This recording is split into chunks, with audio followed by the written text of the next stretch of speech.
নবনীরদনিন্দিত কান্তিধারম রসসাগর নাগর भूपवरं। हरे कृष्णा, दंड प्रणाम। हम लोग श्रीमद् भागवतम की चौथे स्कंद में है, 7वां अध्याय चल रहा है। आज हम लोग श्लोक संख्या 21 से कंटिन्यू करेंगे, 21 से 29 तक। श्रीमद् भागवतम 4.7.21 to 29। 21 नंबर श्लोक। वक्षासि अधिश्रित वधुर्वनमाल उदार वक्षाधिष्ठिता वधूवनमाली उदार आशावलोककलया रमयंश्च विश्वम् कलया रमयन् च विश्वम् पार्श्वभ्रमद्व्यजन चामर राजहंस व्यंजम चमर राजहंस श्वेतातपत्र शशिनो परिराज्यमाना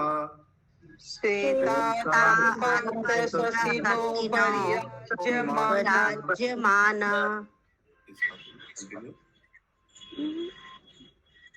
प्रभु जी, भगवान श्री विष्णु असाधारण रूप से सुंदर लग रहे थे, क्योंकि उनके वक्षस्थल पर ऐश्वर्य की देवी लक्ष्मी तथा एक हार विराजमान थे।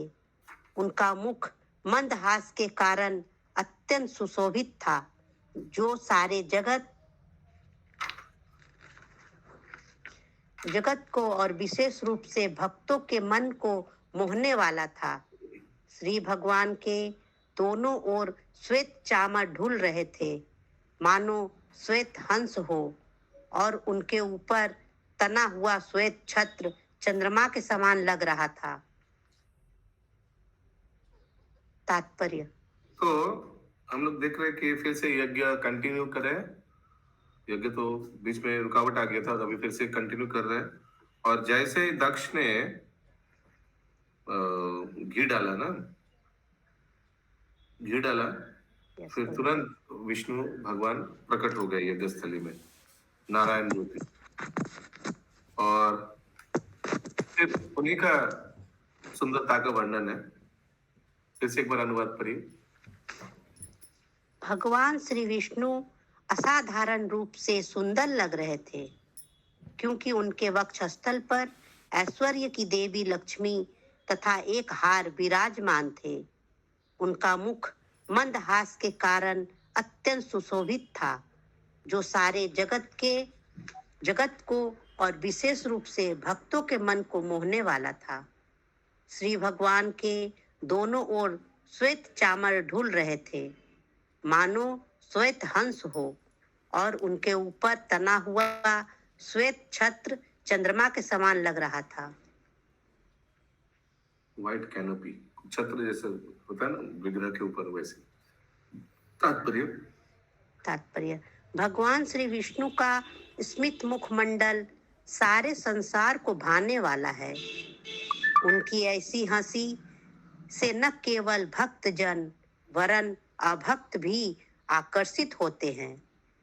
इस श्लोक में सूर्य, चंद्रमा, 8 दल वाला कमल तथा गुंजते काले भौरे की उपमा चामर, छत्र, मुख में दोनों ओर हिलते कुंडल तथा उनके काले काले बालों से दी गई है।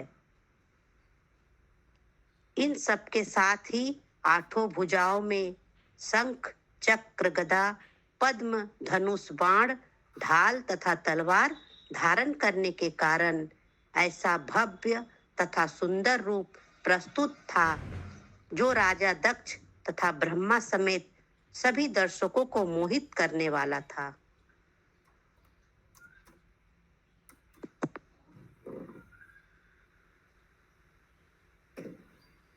मैं देख रहा हूँ अष्टभुजा विष्णु का रूप आप लोग को दर्शन कराना चाहता हूँ। सब देख पा रहे हैं आप लोग स्क्रीन शेयर में? अभी नहीं प्रभु जी। अष्टभुजा विष्णु देखें।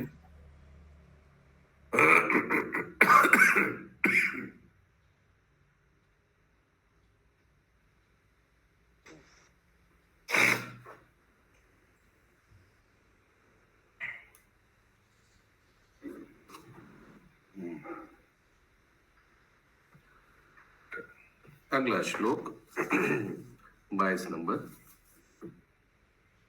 तम उपागतम आलक्ष्य तम उपागतम आलक्ष्य सर्वे सूरगणादया सर्वे सूरगणादय प्रणेमु सहसोत्थाय प्रमेयो सहसा उत्थाय ब्रह्मेन्द्र त्रयक्ष त्रयक्षनायक ब्रह्म इंद्र त्रयक्ष नायका।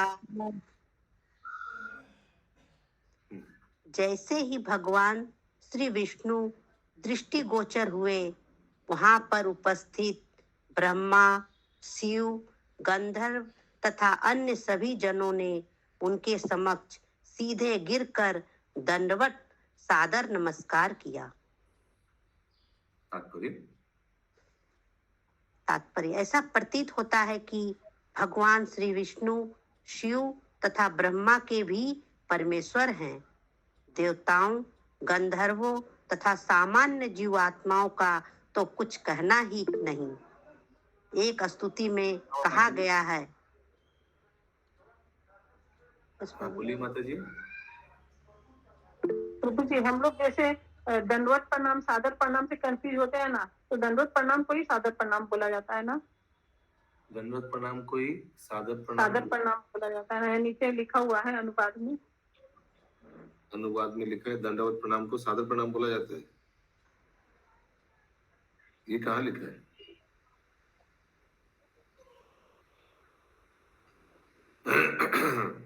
ये तो नहीं लिखा है। इन लोग ने दंडवत सीधे गिरकर दंडवत सादर नमस्कार किया। ओ वो सादर, अच्छा स आदर, अच्छा। पंचांग भी कर सकते स आदर, ऐसे हाथ जोड़कर भी स आदर कर सकते हैं, है ना? स आदर तो ऐसे एक हाथ में भी हो सकता है, पंचांग भी हो सकता है, अष्टांग में भी हो सकता है। आगे एक स्तुति में कहा गया है, यम ब्रह्मा वरुणेन्द्र रुद्र मरुता, सभी देवता भगवान श्री विष्णु की पूजा करते हैं। इसी प्रकार ध्यान व अवस्थित तद्गतेन मनसा पश्यन्ति योगिनः। योगी जन श्री विष्णु के रूप पर अपना मन केंद्रित करते हैं। इस प्रकार भगवान श्री विष्णु समस्त देवताओं, गंधर्वों द्वारा यहाँ तक कि शिव तथा ब्रह्मा द्वारा भी पूज्य हैं। तद विष्णु परम पद सदा पश्यन्ति सूर्याः। अतः श्री विष्णु ही पूर्ण पुरुषोत्तम भगवान है। यद्यपि ब्रह्मा ने इसके पूर्व शिव को अपनी स्तुति में भगवान कहा था, किंतु जब भगवान श्री विष्णु प्रकट हुए तो भगवान शिव भी सादर नमस्कार करने हेतु उनके समक्ष दंडवत गिर पड़े। हरे कृष्ण। हरे कृष्ण। तो याद है ना आप लोगों को, ब्रह्मा जी शिव जी के पास गए थे स्तुति करने के लिए, मैंने क्षमा मांगने के लिए कि भृगु मुनि कंपनी ने बहुत गलती कर दिया। तो उस समय ब्रह्मा जी भी स्तुति में शिव जी को भगवान गुण का संबोधन किया था, और जो जो गुण बता रहा था कि आप त्रिलोक के स्वामी है, एक्सेट्रा एक्सेट्रा। तो ठीक है, वहां बोला है, लेकिन देखिए जी भी सब दंडवत कर रहे हैं भगवान विष्णु प्रकट हुआ जब। ठीक है, तो इससे प्रतीत होता है भगवान तो विष्णु ही है। अगला इसका भी छवि होना चाहिए था कैलेंडर वगैरह में। कौन सा, किसका छवि? अष्टभुजा जो सबको दंडवत प्रणाम कर रहा। हाँ, ऐसा कैलेंडर भी होना चाहिए बहुत लोगों को आंसर देने के लिए। हाँ, क्लैरिफाई हो जाता है, मिसकंसेप्शन दूर हो जाता है। तत्तेजसा हतारु च तत्तेजसा हतरुचा सन्ना जीवस साध्वश्च सन्नायुवा साधवता मूर्ध्न धृताञ्जलिपूत मूर्धना धृतमलिपुटा उपतष्ठुरधोक्षजम् उपतस्थो अधोक्षजम्। नारायण की शारीरिक कांति के तेज से अन्य सबकी कांति मंद पड़ गई और सबका बोलना बंद हो गया। आश्चर्य तथा सम्मान से भयभीत सबने अपने अपने सिरों पर हाथ धर लिया और भगवान अधोक्षज की स्तुति करने हेतु उद्धत हो गए। अधोक्षज यानी प्रभु जी अधोक्षज यानी जो इंद्रिय से परे है, ये भगवान कृष्ण का ही नाम है। बियॉन्ड आवर सेंस परसेप्शन, हम लोग अपने इंद्रिय से भगवान को जान नहीं पाते, so beyond our sense perception उनको अधोक्षज बोला जाता है। आशीष प्रभु। प्रभु जी, वेनेरेशन का मतलब क्या होता है? With fearful with awe and veneration, I don't know. Awe and reverence में fear या respect होगा शायद, veneration। एक मिनट जी, देखिए। वो तो ऑ हो गया, ऑ का मतलब ही होता है रेस्पेक्ट आउट ऑफ फियर। और veneration वही होगा, same। More or less veneration, venerate means to respect, ऐसे कुछ ही है, देख सकते हैं आप गूगल में, वही होगा। Fearful with awe and veneration, all present touched their feet to their head and prepared to offer their prayers to the Supreme Personality of Godhead, Adokshaj। अधोक्षज बहुत बार आया माता जी। 24 नंबर श्लोक। अप्यार्वाग वृत्तयो यस्य अपि अवद्गजस्य महितात्मा भूआदय महितो आत्मा भू आदय यथा मति गृह्णन्ति स्म यथा कृतानुग्रह विग्रहम्।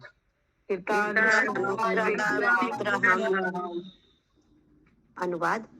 यद्यपि ब्रह्मा जैसे देवता की मानसिक क्षमता भी परमेश्वर की अनंत महिमा का अनुमान लगाने में असमर्थ थी, किंतु वे सभी श्री भगवान की कृपा से उनके दिव्य रूप का दर्शन करने में समर्थ हुए थे। अतः ऐसी कृपा के कारण वे अपनी अपनी सामर्थ्य के अनुसार उनकी सादर स्तुति कर सके।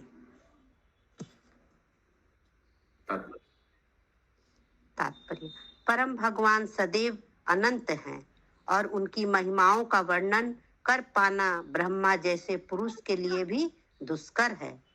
कहा जाता है कि श्री भगवान के प्रत्यक्ष अवतार अनंत के अनगिनत मुख हैं और वे प्रत्येक मुख से अनंत काल से श्री भगवान की महिमा वर्णन का प्रयत्न करते आ रहे हैं, तो भी श्री भगवान की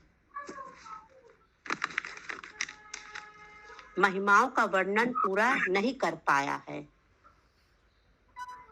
सामान्य पुरुष के लिए श्री भगवान की अनंत महिमा को समझ पाना या उसका वर्णन कर पाना संभव नहीं है, किंतु अपनी अपनी शक्ति के अनुसार लोग उनकी स्तुति या सेवा तो कर ही सकते हैं। सेवा भाव से यह शक्ति बढ़ती है। सेवोन्मुखे ही जिह्वान्दो, सेवोन्मुखे ही जीवांदो का अर्थ यह है कि श्री भगवान की सेवा जीव से प्रारंभ होती है। यह जप कीर्तन की घोतक है। हरे कृष्ण कीर्तन से मनुष्य श्री भगवान की सेवा का प्रारंभ करता है। जीव का दूसरा कार्य श्री भगवान के प्रसाद का आस्वादन लेना और उसे ग्रहण करना है। हमें अनंत की सेवा जीव से प्रारंभ करनी चाहिए और जप करने तथा श्री भगवान का प्रसाद ग्रहण करने में पटु बनना चाहिए। श्री भगवान के प्रसाद को ग्रहण करने का अर्थ है समुच्ची इंद्रियों को वश में करना। जीव सर्वाधिक अनियंत्रित इंद्रियों मानी जाती है, क्योंकि यह अनेक अभक्ष पदार्थों के पीछे पड़ी रहती है, जिससे यह जीवात्मा को बद्ध जीवन के गर्त में धकेलती है। क्योंकि जीवात्मा एक जीवन से दूसरे में देहांतर करता है, अतः उसे अत्यंत घृणित वस्तुएं खानी पड़ती है, जिसका कोई पारावार नहीं है। जीव को जप करने तथा श्री भगवान के प्रसाद खाने में लगाना चाहिए, जिससे अन्य इंद्रियां वश में रहे। जप या कीर्तन औषधि है और प्रसाद भोजन है। बहुत अच्छा जीभ के बारे में बहुत इंपॉर्टेंट चीज बताया गया। The tongue is considered to be the most uncontrollable sense. तार मध्य जीवा होती बहुत uncontrollable tongue, because it hankers for so many unwholesome eatables, therefore forcing the living entity into dungeon of material conditioned life. As the living entity transmigrates from one form of life to another, he has to eat so many abominable foodstuffs that finally there is no limit. हमने 84 लाख योनि में क्या क्या खाया है, और उसीलिए जीभ को कंट्रोल करना बहुत मुश्किल है। The tongue should be engaged in chanting and eating the Lord's prasad, so that the other senses will be controlled. Tongue control तो बाकी सब कंट्रोल। और टंग कंट्रोल कैसे कर सकते हैं? 2 तरीका से, प्रसाद और भगवान का नाम जप से। प्रसाद खाने से पहले प्रभु जी हम लोग जो मंत्र बोलते हैं उसमें जीवा ही लोभीमय बताया गया है। यस, तारमत जीवा अति लोभमय शुद्धमति। ओके, কীর্তন হচ্ছে ওষুধ, यस, তবে হচ্ছে পথ্য। इन क्रियाओं से सेवा प्रारंभ की। কি বললেন? কীর্তন হচ্ছে ওষুধ, কীর্তন হচ্ছে ওষুধ, আর প্রসাদ হচ্ছে পথ্য। পথ্য বলতে প্রেসক্রিপशन, इसमें भोजन लिखा हुआ है। भोजन लिखा हुआ है। আচ্ছা, কীর্তন হচ্ছে ওষুধ আর প্রসাদ হচ্ছে ডায়েট। भोजन भोजन ডাক্তার दवा के साथ भोजन जरूरी है। হবে। Chanting is the medicine and prasadam is the diet. Okay, आगे। इन क्रियाओं से सेवा प्रारंभ की जा सकती है, और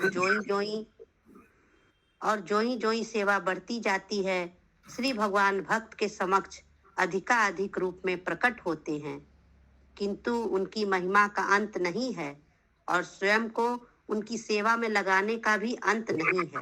हरे कृष्णा। हरे कृष्ण। 25 नंबर श्लोक। दक्षो गृहीतार हनसादनोत्तमम् दक्षो गृहीतारणसादनोत्तमम् यज्ञेश्वरं विश्वसृजं परं गुरुं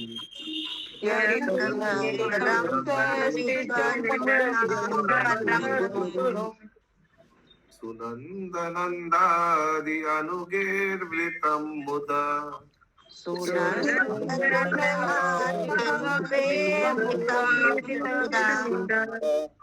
गृह्णन्ते प्रयता कृतांजलि।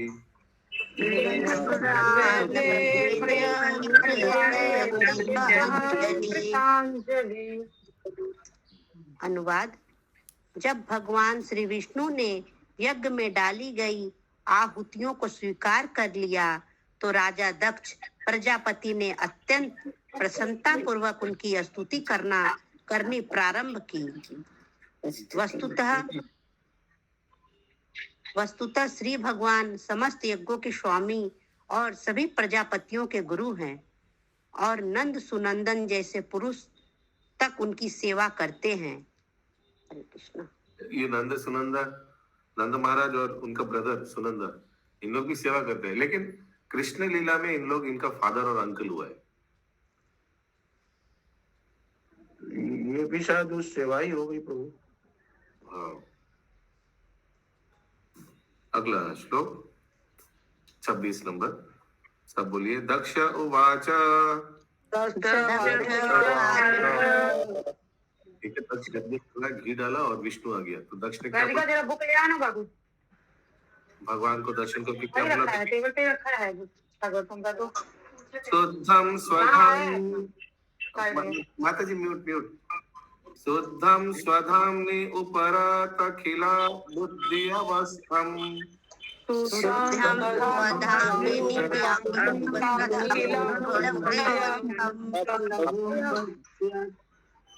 चिन्मात्रमेकमभयं प्रतिसिद्ध्यमायम्,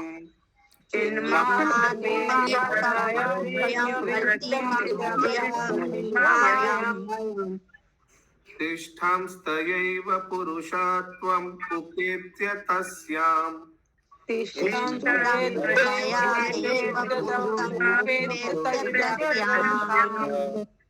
आस्ते भवान् अपरिशुद्ध विद्वात्म तंत्र।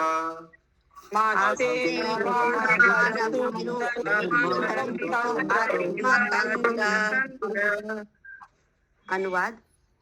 राजा दक्ष ने श्री भगवान को संबोधित करते हुए कहा, हे प्रभु, आप समस्त कल्पना अवस्थाओं से परे हैं। आप परम चिन्मय, भय रहित और भौतिक माया को वश में रखने वाले हैं। यद्यपि आप भौतिक शक्ति में स्थित प्रतीत होते हैं, किंतु आप दिव्य रूप से अवस्थित हैं। आप सदैव भौतिक कलमश से मुक्त हैं, क्योंकि आप परम स्वतंत्र हैं। हरे कृष्ण। ऋत्विज ऊचु,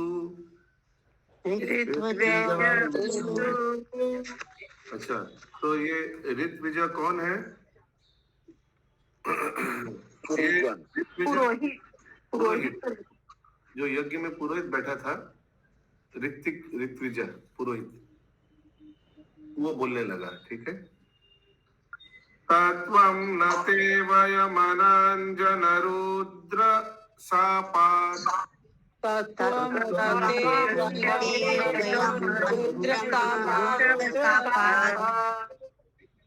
कर्माण्यवग्रह दियो भगवान् विदाम,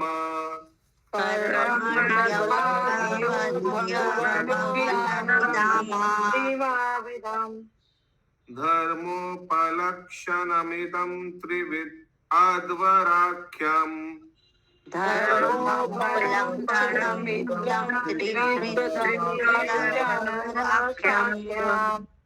ज्ञातं यदर्थम् अधिदैवम् अदो व्यवस्था।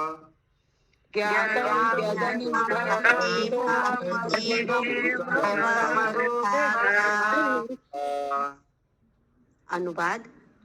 पुरोहितों ने श्री भगवान को संबोधित करते हुए कहा, हे भगवान, आप भौतिक कलमश से परे हैं।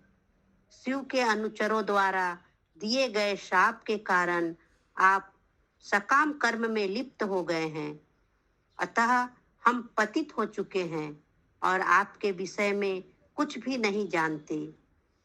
उल्टे हम यज्ञ के नाम पर अनुष्ठानों को संपन्न करने हेतु वेदयत्री अर्थात वैदिक ज्ञान के 3 विभागों के आदेशों में आप फंसे हैं।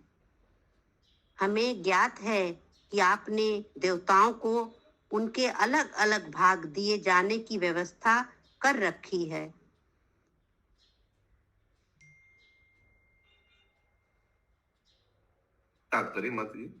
तात्पर्य। वेदों को त्रिगुण्या विषया वेदः, श्रीमद् भगवद गीता 2.45 में कहा जाता है, वेदों के गंभीर अभ्यासी वेदों में वर्णित अनुष्ठानों के प्रति अत्यधिक लिप्त रहते हैं। अतः ये वेदवादी यह नहीं समझ सकते कि वेदों का परम उद्देश्य तो भगवान कृष्ण या भगवान श्री विष्णु को जानना है, किंतु जो वेदों के गुणात्मक आकर्षणों से परे हैं, वे भगवान श्री कृष्ण को समझ सकते हैं, जो भौतिक गुणों से कभी भी दूषित नहीं होते। इसीलिए भगवान श्री विष्णु को यहाँ अनंजन भौतिक दूसरों से मुक्त संबोधित किया गया। श्रीमद् भगवद गीता 2.42 में भगवान श्री कृष्ण ने अल्पज्ञ वेदवादियों की निंदा इस प्रकार की है। यामिमाम पुष्पिताम वाचम प्रदक्षिण। जैसे भगवद गीता श्लोक पढ़ते हो वैसे पढ़िए। यामिमाम पुष्पितं वाचम्, ऐसे यामिमाम पुष्पितं वाचम प्रदक्षिण्य विस्पचितः वेदवारदाता पार्थ नायादस्तिति वादिना। Very good. अल्प बुद्धि वाले मनुष्य वेदों के उन अलंकृत वचनों में बहुत आसक्त रहते हैं, जिसमें स्वर्ग, उच्च कुल, ऐश्वर्य और भोगों को देने वाले नाना प्रकार के सकाम कर्मों का विधान है, और वे कहते हैं कि इससे बढ़कर कुछ भी नहीं है। हरे कृष्ण। एनी क्वेश्चन अभी तक? अगला श्लोक 28 नंबर। सादस्य ऊचु। सदस्य माने जो उधर उपस्थित है, उन लोग ने सब भगवान को दर्शन करके बोला। क्या बोला? उत्पत्त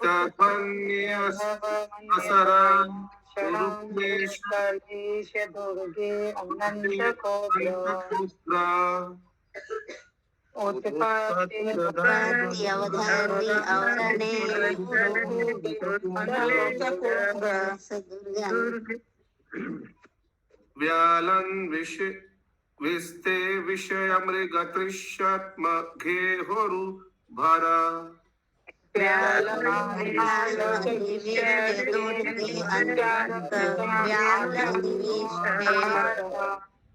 द्वंद्वा स्वभ्रे खल मृग भय शोक दवे अग्न सार्थ।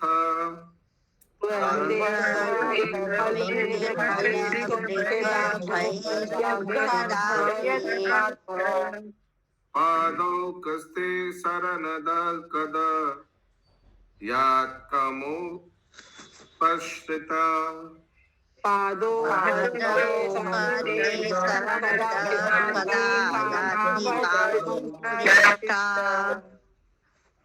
अनुवाद। सभा के सदस्यों ने श्री भगवान को संबोधित किया। हे संत सप्त जीवों के एकमात्र आश्रय, इस बद्ध संसार के दुर्गम किले में काल रूपी सर्प प्रहार करने की ताक में रहता है। यह संसार तथा कथित सुख तथा दुख के खंदकों से भरा पड़ा है, और अनेक हिंसक पशु आक्रमण करने हेतु सदैव तात्पर्य रहते हैं।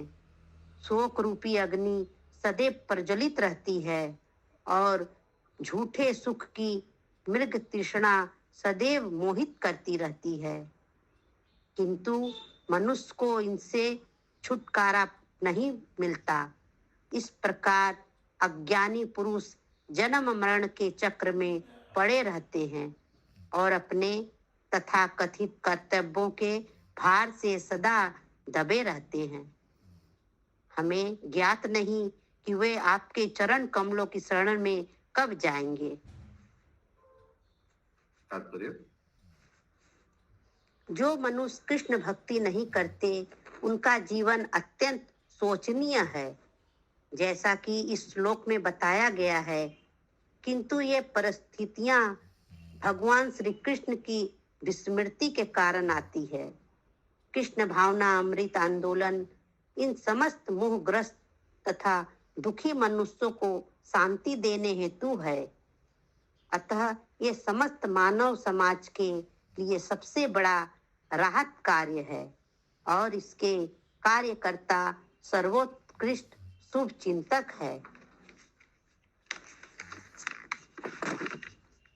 क्योंकि वे भगवान श्री चैतन्य के चरण चिन्हों का अनुसरण करते हैं, जो सभी जीवात्माओं के परम सखा हैं। रुद्र उवाच रुद्रवाच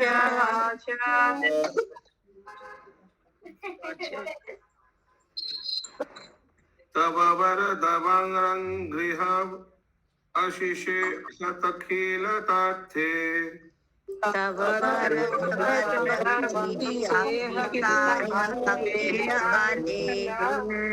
यापि मुनिभिरशकीर्तिर् अदारेण हनीये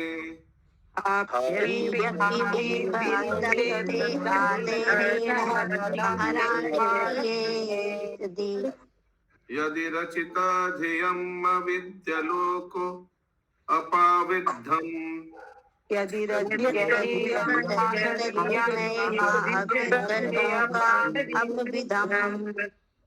जपाति न जनये तत्त्वत् परनागुप्तेन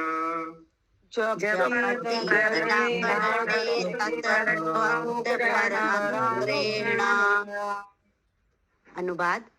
शिव ने कहा, हे भगवान, मेरा मन तथा मेरी चेतना निरंतर आपके पूजनीय चरण कमलों पर स्थित रहती है, जो समस्त वरों तथा इच्छाओं की पूर्ति के स्रोत होने के कारण समस्त मुक्त महामुनियों द्वारा पूजित है।